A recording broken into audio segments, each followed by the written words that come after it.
Hey, thanks for everyone for coming today. It's a great day to have the first media day and begin the process of beginning to play games. 2 weeks from tomorrow will be our first real game, and we're excited about it. We've had a great preseason.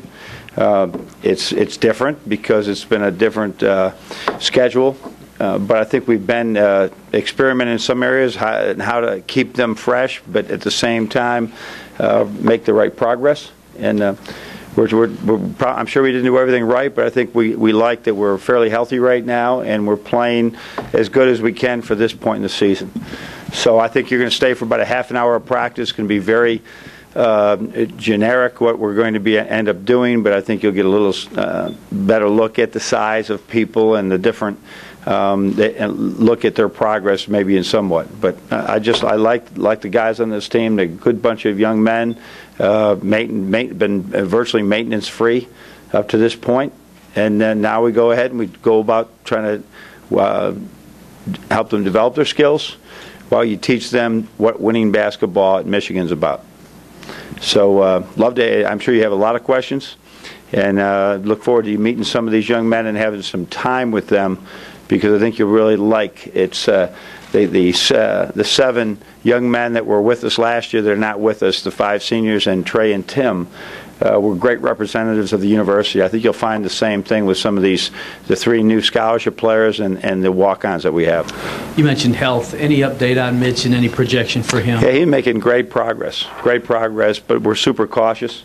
But he's been doing these underwater treadmill workouts that are really productive. I mean, his heart rate, I know I couldn't do some of those.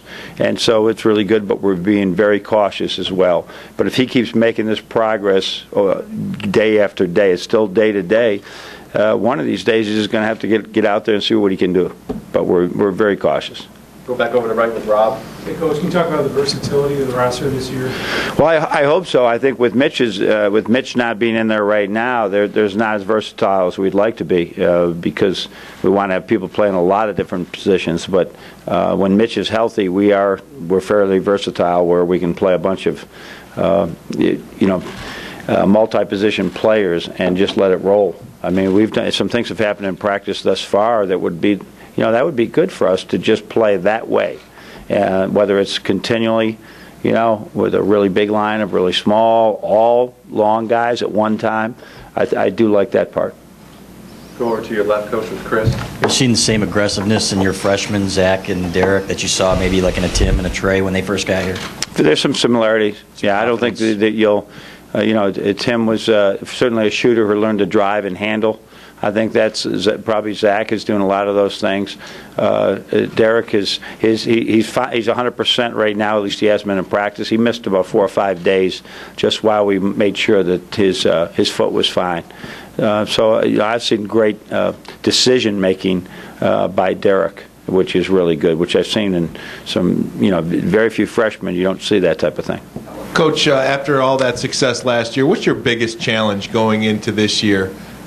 I think the 2 biggest ones is replace the intangibles we had off those 5 seniors that left this team and won a lot of games in their time. There was things going on in the locker room, in the practice, in the weight room, meals that it's hard to replace those things.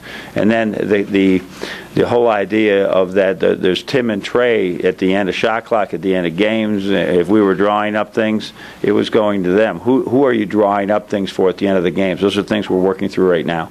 But those were 2 first-round draft choices. It's been a long time since we've had a first-round draft choice, and we had 2 in the same year that we've lost. So trying to replace that we'll learn, on the fly a little bit who can do that. John, obviously you mentioned Trey earlier. He's gone. You guys, I think, lined it up on Tuesday. When you play on Tuesday, how are you going to handle? Do you know how you'll handle the point guard spot? Yeah. Who will do what? Who starts? Who comes off the bench? All that type of thing. Yeah. We sort of put a thing down to make sure we get enough minutes in during those days, and it's thrilled to have the local school, Concordia, be able to come over. It's really neat for them. It's good for us. I'll wait a couple more days, but I mean, between Derek or Spike, I guarantee you one of them will be at the point guard. And but it's very different than everybody in every building knew that Trey was going to be the point guard for 2 straight years. But we'll play with that a little bit and see who's best coming off the bench. You know the deal with me. Sometimes the guy coming off the bench may be the better fit for the team, or who he's in with. So. Do you want to work Derek a little slower? Trey worked a little slower the first year. before he Yeah, kind of Stu, it took him a little bit to get in front of Stu.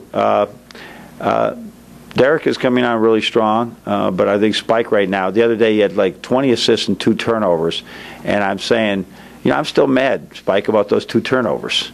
Just because I thought there were turnovers that he knew better than to make. So he does some. His teams still win. Spike's teams traditionally win in scrimmages, no matter who we put them with. So we're still, still trying to figure that out. But I think some of those answers. Really fundamental. Gets the ball to the right guys.